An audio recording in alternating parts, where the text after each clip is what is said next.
ईसाइयत को बढ़ाना, हिंदू घरों में यीशु की एंट्री कराना, कैसे, इस छोटी सी बच्ची से सुनिए। இதெல்லாம் பண்ணுவாங்கன்னு சொல்லி எங்கிட்ட சொல்லி தந்து கர்த்தர்லாம் எங்களுக்கு பெரிய ஆளு. அவங்க சொன்னாங்க பைபிள்லாம் படிங்க. நாங்கள் சொன்னோம் நாங்கள் ஹிந்துஸ், நாங்கள் பகவத்கீதை தான் படிப்போம். நாங்கள் சொன்னாங்க பகவத்கீதை கெட்டது, बाइबल நிறைய கருத்து அதெல்லாம் ரொம்ப करते हैं। जब आपके बच्चे पैदा होते हैं तो आप क्रिश्चियन स्कूल में पढ़ाने के लिए आते हैं। कौन भी ऐसा मनुष्य के बच्चों को देख लीजिए, कोई मनुष्य का बच्चा ऐसा है कि जिसे क्रिश्चियन स्कूल में ना पढ़ाओ। कोई भी मनुष्य ऐसा नहीं हो। हर मनुष्य ये चाहता है सन माइकल, सन जॉर्ज, सन मैरी स्कूल में पढ़ाया जाए। क्यों कि हम लोग शिक्षा के माध्यम से आगे हैं और हम लोग प्रार्थना के द्वारा बच्चों को सिखाते हैं कि परमेश्वर एक है और एक ही परमेश्वर है। इसलिए हम मोस्टली हिंदुस्तान क्या विदेश के लोग भी, सारी जगह के लोग क्रिश्चियन स्कूल में पढ़ाना चाहते हैं। हमसे पैसा ले रहे हैं और हमारे ही बच्चों का दिमाग घुमा रहे हैं और ऐसे ऐसे दिमाग घुमाए जाते हैं। एक कॉन्वेंट स्कूल के खिलाफ मैंने मुकदमा दाखिल किया हुआ है गुजरात हाई कोर्ट में। मामला क्या था, छोटे छोटे बच्चे वहां पढ़ने को आते हैं तो उन बच्चों को लेने के लिए बस जाती है तो ड्राइवर को कहा जाता है कि जानबूझ के बस बंद कर देना। तो कभी भी वो ड्राइवर बस बंद कर देता है। फिर बच्चों को कहता देखो बस खराब हो गई, तुम्हारे भगवान का नाम लो। तो बच्चे का नाम लेते हैं, हनुमान जी का, राम का, बस चालू नहीं होती। फिर वो कहता देखो तुम्हारे भगवान तो कमजोर हैं, ये तो चालू नहीं हो रही। अब ईसा मसीह का नाम लो। जैसे ही बच्चे ईसा मसीह का नाम लेते हैं वो तुरंत स्टार्ट कर देता है। तो 3-3 साल के बच्चों के दिमाग में आ जाता अरे ईसा मसीह तो बहुत ताकतवर है। फिर वो बच्चे आके अपने घर में मम्मी पापा को बोलते हैं अरे देखो हमारी बस खराब हो गई थी, हमने ईसा मसीह का नाम लिया, वो चालू हो गई। ये मैंने एक घर में एक बच्चे के मुंह से सुना। उस दिन मेरी आत्मा हिल गई। मैंने कहा ये हो क्या रहा है। आज मैं आपके यहां आने से पहले शाहपुरा एक छोटे से ही नगर में था तो वहां पर राम स्नेही संप्रदाय के एक बड़े संत हैं। उन्होंने तो कहा कि इतना ही नहीं होता, कॉन्वेंट स्कूल में आगे भी होता है।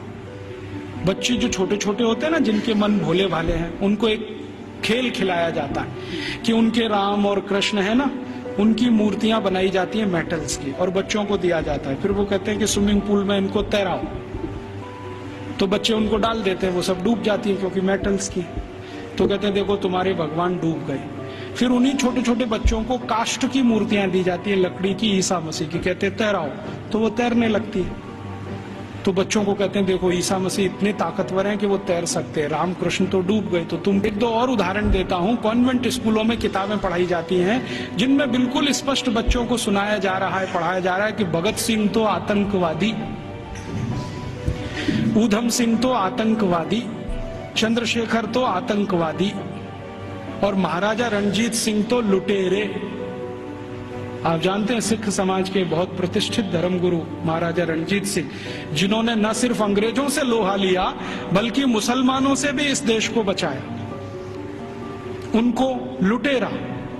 हमारे भारत में एक जाति है जिसको जाट कहते हैं। जाटों के बारे में अंग्रेज ये कहा करते थे कि इनकी ताकत बहुत है, इसलिए उन्होंने जाट रेजिमेंट बनाया। आपको मालूम है जाट रेजिमेंट। ऐसे ही जाटों के पैरेलल महाराष्ट्र में है मराठा, वो भी एक तरह से जाट ही हैं। तो मराठा रेजिमेंट बनाया, जाट रेजिमेंट बनाया, क्योंकि इनमें ताकत बहुत है। इनका जो डीएनए है ना, बहुत स्पेशल किस्म का है। लड़ना, लड़ाना, मारना, मरना, उनको इसमें मजा आता है। कभी भी अपनी जान की परवाह नहीं करेंगे, हाँ किसी के लिए भी जान दे देंगे, ऐसे लोग। तो जाटों को अंग्रेजों ने लिख मारा और कॉन्वेंट स्कूलों में पढ़ाया जा रहा है अंग्रेजों के जर खरीद गुलाम। अब ये बच्चे बार बार पढ़ रहे हैं, रोज रोज पढ़ रहे हैं, रोज रोज पढ़ रहे हैं, रोज रोज पढ़ रहे हैं, तो थोड़े दिन में मान ही लेंगे कि हाँ भगत सिंह तो आतंकवादी था, ऊधम सिंह भी आतंकवादी था। क्योंकि एक झूठ को आप बार बार कहो, बार बार कहो, बार बार कहो, तो 10-20 साल में सत्य तो हो ही जाएगा। एक कॉन्वेंट स्कूल की हिस्ट्री की किताब में मैं पढ़ के आया और वो किताब मैंने संभाल के रखी हुई है। झांसी की रानी लक्ष्मीबाई ने भारत की आजादी के लिए कुछ नहीं किया और उसका जीवन चरित्र लिखा गया है कि वो एक अंग्रेज अधिकारी जॉन लेक के प्रेम और मोहब्बत में ही फंसी रही जिंदगी में। झांसी की रानी लक्ष्मीबाई के बारे में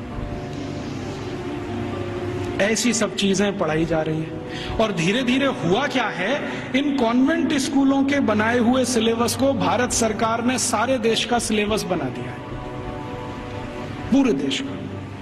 अब संसद में भले ही कितना हंगामा हो, लेकिन सरकार कहती है जी सत्य तो यही है, क्योंकि अंग्रेजों ने लिखा है। और हमारे प्रधानमंत्री भी कहते हैं सच्चे सत्यवादी तो अंग्रेज ही थे जो हमको ये सब सिखा के गए।